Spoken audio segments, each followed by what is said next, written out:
Son las 7:39. Saludamos al abogado Mauricio Alarcón, coordinador y director ejecutivo de la Fundación Ciudadanía y Desarrollo. Mauricio, muy buenos días. Nos encontramos en otra semana de decisiones en el ámbito electoral y con las preocupaciones de siempre. Quisiéramos en la mañana de hoy evaluar cuál es el país que nos va dejando el gobierno de Guillermo Lasso.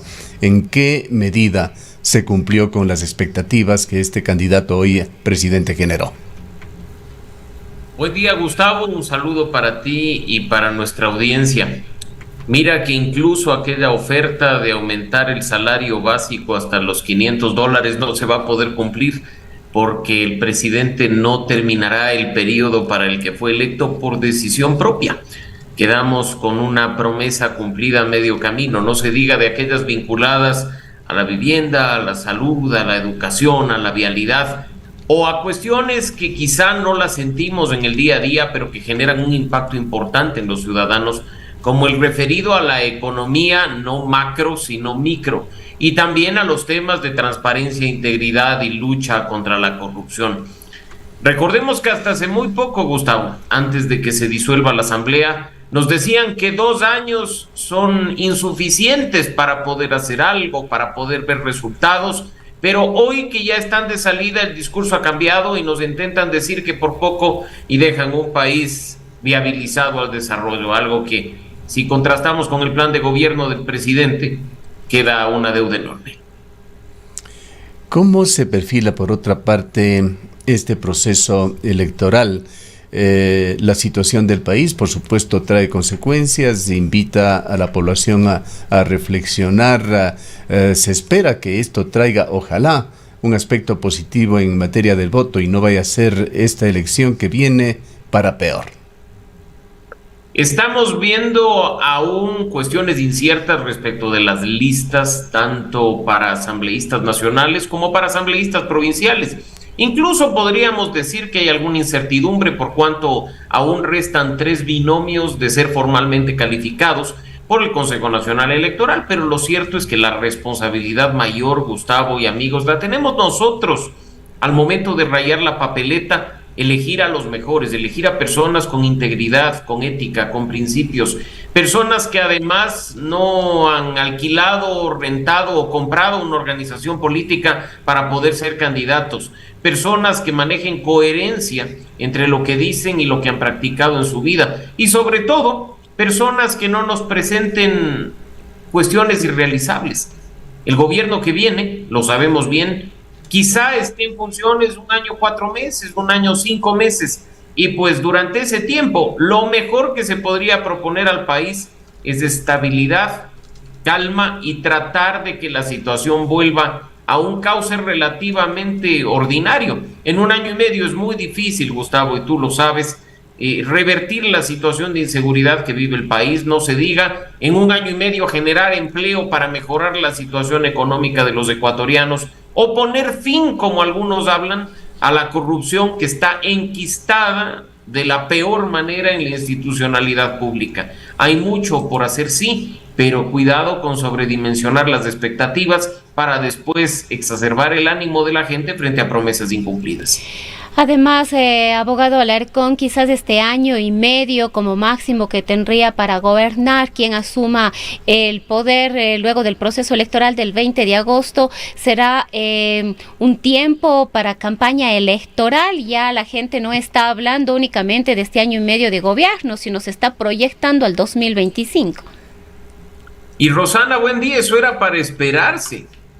Menos mal lo están diciendo de manera frontal a los ecuatorianos, que este 1 año y medio sería un peldaño para buscar la presidencia definitivamente durante los próximos 4. Los hechos creo que no permiten mentira, y en ese sentido, si el presidente entraría en funciones en el mes de noviembre, apenas tendría una suerte de tranquilidad gobernando los meses de diciembre y enero, pues no nos olvidemos que en febrero de 2024 se deberá ya convocar oficialmente a las elecciones de 2025. Y pues en ese sentido es altamente probable que tengamos un presidente candidato, incluso utilizando recursos del Estado dentro de este peldaño de transición, en lugar de cumplir con las ofertas que hacen para llegar al poder. Ahora, abogado, hablar con otro tema que se ha evidenciado con mayor fuerza, quizás, o se ha aclarado un poco más, es a propósito de este apresuramiento al que les ha obligado este proceso electoral express, es esa gran cantidad de carencias de las organizaciones políticas, esa falta de cuadros, de formación interna que puedan tener, quizás incluso de capacitación, sino esto ha mostrado además y nos ha llevado a una serie de confusiones, con una serie de mezclas y juntas que en algún momento podrían ser inesperadas y que sin duda alguna, como decía, generará alguna confusión en los votantes. Rosana, bastaría regresar a ver a lo que pasó en febrero de este año y ver los membretes que ostentaban algunos candidatos que hoy intentan llegar a la Asamblea o a la presidencia y vicepresidencia de la República por otros. La gran y mayor responsabilidad de lo que vive nuestro país la cargan los partidos y los movimientos políticos. Organizaciones que no son sino maquinarias electorales que responden a un caudillo o a un interés particular a costa del bolsillo de todos los ecuatorianos con el único objetivo de alcanzar el poder. ¿Hay procesos formativos? Generalmente no. ¿Hay procesos en los que se respeta la opinión de las bases para la selección de candidaturas? Generalmente no. ¿Cómo terminan siendo las cosas? Como las que hemos visto. Si no, ¿qué sucedió el fin de semana con la calificación de ciertas listas para la Asamblea Nacional? Que ni siquiera los candidatos habían terminado de aceptar las candidaturas. Personas que muy probablemente fueron registradas al apuro para tratar de decir, presento la lista y después vemos si hay que cambiarle. Esa es la irresponsabilidad, esa es la falta de seriedad con la que las organizaciones políticas tratan a los ecuatorianos, tratan al país en general. El reto por delante es cambiar a esas organizaciones políticas y hacerlas verdaderos partidos y movimientos que responden a la militancia y no solo a intereses partidistas. Aquí, abogado Alarcón, me refiero a Cuenca y el Austro. Hay una enorme decepción con lo que respecta al gobierno de Guillermo Lasso en temas concretos que se esperaban, más allá de ideologías o cosas por el estilo. Se esperaba que haya algo de descentralización, de atención hacia el sur del país, siempre desequilibrado en cuanto al desarrollo nacional, con la situación de carreteras que ya nos cansamos de hablar, pero que se encuentran en pésimas condiciones. Nada de eso se hizo en el gobierno de Guillermo Lasso. Y estaba por otra parte una serie de ofertas concretas que hizo para el Azuay, como subsidiar asumir desde el gobierno central ese enorme subsidio del tranvía que cuesta y que deja otros planes del ámbito social muy descuidados aquí en la ciudad de Cuenca, etcétera, etcétera. Pero quisiera tocar uno en el cual había sin duda esperanzas en Ecuador que las cosas puedan cambiar, el de una desregulación de muchísimos temas que quedaron llenos de informes y controles desde el Estado tras los gobiernos de la Revolución Ciudadana. Y vamos a hablar desde los medios de comunicación, desde la situación nuestra. Hubo ligeros cambios en la ley de comunicación, pero hay muchas cosas que quedaron allí, como las organizaciones que se formaron, con excepción de la Supercom. Esta desregulación nunca vino. Los medios de comunicación tenemos que seguir haciendo ejercicios ociosos y costosos, como las famosas rendiciones de cuentas que nadie ve, a nadie le importa, pero que tenemos que cumplirlas ante el Cordicom. Tenemos que hacer otra rendición de cuentas ante ese polémico organismo, el Consejo de Participación Ciudadana y Control Social, y tenemos que presentar a lo largo del año una media docena por lo menos de informes técnicos de compañías, de relaciones laborales, etcétera, etcétera, etcétera, con enormes costos.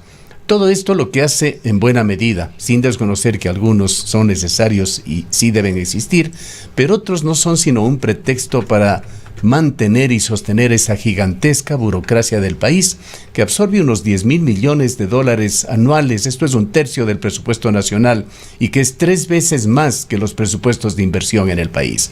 Estos son los cambios que no ha podido hacer el gobierno de Guillermo Lasso. Y que se nos dijo, Gustavo, que querían resolverlos en los 100 primeros minutos de gobierno a punta de decreto ejecutivo. Después se nos dijo que era la Asamblea la que trababa la libre función del presidente de la República y de su gabinete. y ha pasado un mes sin asamblea y tampoco hemos visto resultado. Y que no echen mano de ese discurso de los decretos ley de urgencia económica y la demora de la Corte Constitucional en viabilizar el tema, porque el presidente puede seguir ejerciendo su voluntad a través de decreto ejecutivo, de la forma en la que ordinariamente está establecido en la Constitución, no solo en aquello que tiene que ver de manera directa con los decretos ley en materia de urgencia económica. Así es que excusas, burdas excusas, es lo que hemos escuchado los ecuatorianos durante estos poco más de 2 años para no implementar esos cambios profundos que se nos dijo se iban a hacer durante la campaña electoral. No es un asunto de vivir quejándonos, pero sí de exigir cambios a futuro, que lo que se diga en campaña electoral se cumpla. Efectivamente, y que esto no suene, a ver, Gustavo, por favor, que no suene a queja. No es este un espacio para quejarse, este es un espacio para exigir, como deberíamos exigir todos los ecuatorianos, de que nuestra voluntad no sea burlada por quienes acceden al poder una vez que ganan las elecciones. Porque nos plantean un escenario, nos proponen un plan de gobierno y nos dicen cuál es su hoja de ruta para 4 años en teoría. Después echan mano de cualquier discurso comunicacional para justificar su ignorancia, su impotencia, su inoperancia en las cuestiones más elementales de gestión pública, abriendo paso a que nuevamente cualquier demagogo o cualquier populista se haga del poder con la promesa de satisfacer necesidades básicas que lamentablemente durante este tiempo no han podido ser cumplidas, las que precisamente tú has mencionado hace un momento. Ahora, quizás hemos hablado o nos estamos concentrando por la importancia en el binomio presidencial, pero es necesario también que podamos hacer un análisis sobre quiénes van a la Asamblea Nacional. Ya algunos movimientos y partidos políticos nos están presentando a los mismos candidatos y candidatas. Aquí será también, ha sido una responsabilidad de las organizaciones políticas presentarnos a sus candidatos, pero ante estas circunstancias debe ser los ciudadanos y las ciudadanas quienes tomen las mejores decisiones al momento de llegar a las urnas. Uno de los debates en estas circunstancias es que quizás muchos de ellos no son conocidos y quienes ya estuvieron en la asamblea probablemente son rostros que les van a resultar afines a la gran mayoría de los ciudadanos y eso va a favorecer. O el voto arrastre, que es otro también de los temas a considerar cuando se vota para presidente y en este caso para la conformación de la Asamblea Nacional. Sin duda, Rosana, pero creo que es muy importante que, por ejemplo, ustedes en un espacio con tanta audiencia como este y al que con seguridad acudirán los candidatos presidenciales, les pidan, por ejemplo, respuestas en cuanto a quiénes serán sus grupos de trabajo, quiénes serán miembros de su gabinete, porque no nos olvidemos que también después en ese sentido es que nos llevamos ingratas sorpresas a propósito de la forma de hacer política de varias personas. Tú lo has dicho también, prestar atención a la Asamblea Nacional, y hay algunos partidos y movimientos que creo han presentado buenos candidatos y que esperemos que el tiempo les dé para que al menos promocionen su imagen y puedan alcanzar una curul. No vaya a ser que por las condiciones extraordinarias de este proceso electoral, la gente incluso por facilidad eche mano de esos rostros conocidos que al menos durante este último periodo han demostrado simplemente ganar plata por no hacer mucho en beneficio de los ecuatorianos, por jugar en los celulares, por pedir comida a la Asamblea Nacional o por incluso perder el tiempo discutiendo resoluciones sobre si el bizcocho es rico, la guayús es energética o si el Chimborazo es el cerro más alto al que el Ecuador le debería rendir homenaje. Entregar 6,000 condecoraciones no es motivo de orgullo para una Asamblea Nacional que tiene una deuda enorme en temas clave para los ecuatorianos como la seguridad, la situación económica y la lucha contra la corrupción. Quisiera también enfocar, abogado Alarcón, el otro tema de lo que está sucediendo con la delincuencia en el país. Una línea de trabajo de este medio de comunicación es el de fomentar una cultura de paz, y esto incluye seguir el debido proceso. Pero hoy en día en Ecuador se ha hecho usual tener letreros en todas partes amenazando a la vida de las personas. Potenciales delincuentes sí, pero se entra en una situación caótica en la que cualquiera puede caer incluso por equivocaciones. Hemos visto cosas como aquí en la ciudad de Cuenca el día viernes, ciudadanos a plena luz del día virando un vehículo, intentando incendiarlo frente a la Catedral de Cuenca por el hastío que tienen ya con la delincuencia, o lo que ha sucedido la noche de ayer en el comité del pueblo. mientras paralelamente se inicia lentamente un proceso contra un juez que dictó a diestra y siniestra las más oscuras medidas supuestamente de garantías constitucionales. Creo que es un tema también fundamental que el próximo gobierno tiene que asumir en debida forma. La seguridad por una parte y la seguridad jurídica que no le da piso para sostenerse por otra. Por supuesto, Gustavo, y no nos olvidemos que si la ciudadanía quiere echar justicia por propia mano, es por la situación de la función judicial, la impunidad reinante y la falta de castigo a quienes cometen delitos, la corrupción en el manejo de sentencias. Y eso es algo que, claro, no depende directamente del Ejecutivo, porque hablamos de una función independiente del Estado, pero que puede ser solucionado, por ejemplo, asignándole al sector los recursos que correspondan para poder contar con mejores jueces.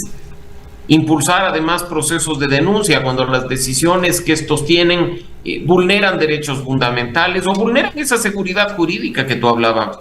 Si aquí en Ecuador no hay inversión extranjera en la medida en la que se quisiera, no es porque no hay una ley o un decreto ley como el que ha rechazado hace poco la Corte Constitucional, sino por esa inseguridad jurídica en la que, mira, al año pasado se declaraban los impuestos de una forma y hoy se los va a declarar de otra. Entrará un gobierno de transición y hará una nueva reforma tributaria. Esos temas también desincentivan el interés de las personas en invertir en nuestro país, en generar empleo, en dar oportunidades a los ecuatorianos. Algo que, cuando era candidato, Guillermo Lasso decía estar plenamente consciente y estar dispuesto a combatir, pero ya en la práctica, en el poder, simplemente ha sido más de lo mismo. La política en Ecuador, Gustavo, no va a cambiar mientras no empecemos a atacar el problema desde su origen, desde el hecho de que, por un lado, necesitamos ciudadanos a los que efectivamente les interese la política y estén dispuestos a involucrarse en ella, y por otro, organizaciones, partidos y movimientos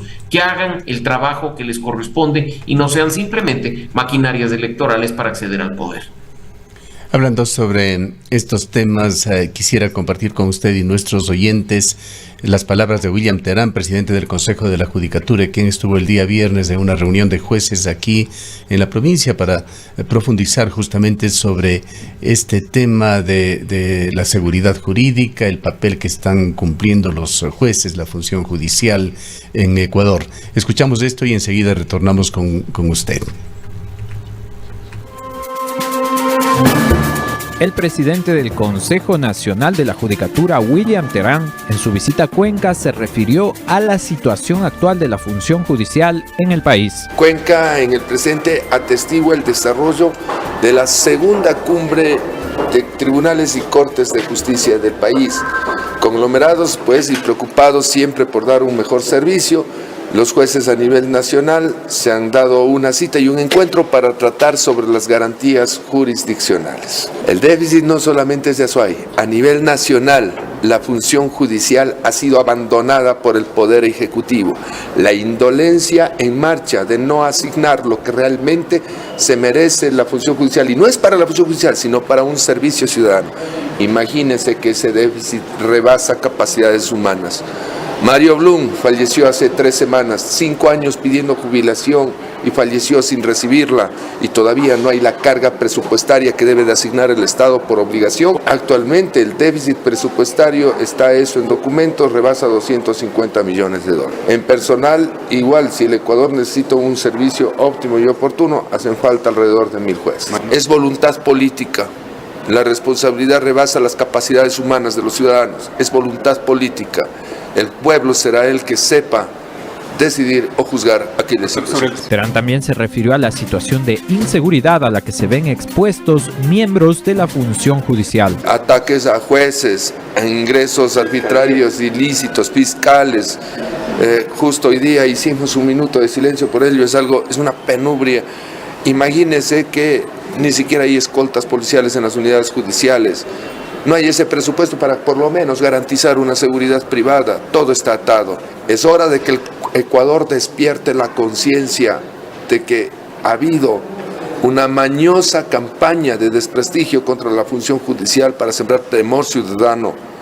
Los jueces no son malos, el derecho es bueno, es buena medicina, pero el desprestigio nace desde el Poder Ejecutivo. Y finalmente se refirió a un convenio de cooperación interinstitucional firmado con el municipio de Cuenca. Sí, es un convenio de cooperación interinstitucional.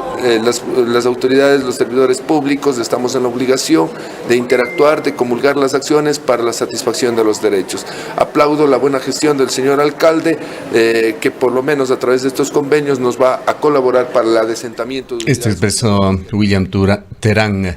La función judicial ha sido abandonada, esfuerzos de los gobiernos seccionales aportando para lo que debería financiarse desde el Consejo de la Judicatura. Azuay sin presupuestos adecuados también para manejar la justicia. Cierto es que Terán introduce por allí esto de penubria, una palabra de su propio léxico que no está en el diccionario, pero sin perder el hilo de lo que queremos destacar, vayamos al tema de la seguridad jurídica también, cómo se ha manejado en este periodo gubernamental.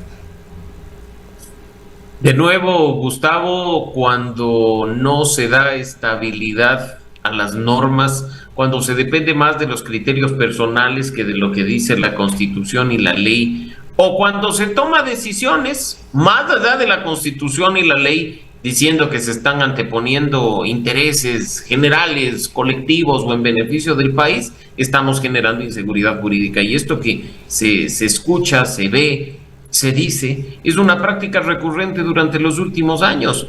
En este país tú sabes que por sobre la Constitución está el criterio del funcionario público. ¿Qué garantía tiene una persona de Ecuador o de cualquier lugar del mundo en hacer un negocio acá si se incumple la norma? Si cuando sus derechos son vulnerados y se acude a la justicia, bastará pagarle al juez para que falle a favor de la persona y ratifique la violación de derechos. Lo que estamos viendo forma parte de ese problema social que arrastramos desde hace rato. Una sociedad que normaliza la corrupción, que además dice que la corrupción es únicamente el mal manejo de recursos públicos, cuando no ha entendido que es el abuso de poder para beneficios particulares. Y en definitiva, hay que empezar a trabajar en ese problema de fondo, no quedarnos simplemente en declaraciones rimbombantes o incluso en cuestiones que más parecen campaña política que palabras de un funcionario de una institución tan importante como el Consejo de la Judicatura, y empezar a trabajar soluciones y además hacerlo siempre de la mano de la ciudadanía, no decisiones unilaterales en función del criterio iluminado de unos pocos o incluso de uno solo, sino escuchando al afectado, que es el ciudadano. Bien. Muchas gracias, abogado Alarcón. Muy importante en esta semana de definiciones en cuanto a quiénes quedarán como candidatos, insistir en esta responsabilidad que como ciudadanos tenemos en votar bien. Siempre un gusto, Gustavo, a la orden, y pues veamos cómo evoluciona este proceso electoral extraordinario para volver a juntarnos y conversar ya con un poco más de certezas, incluso respecto de los planes de gobierno y las propuestas irrealizables de quienes quieren llegar a Carondelet. Declaraciones del abogado Mauricio Alarcón, coordinador de la Fundación Ciudadanía y Desarrollo. Son las 8:02 minutos.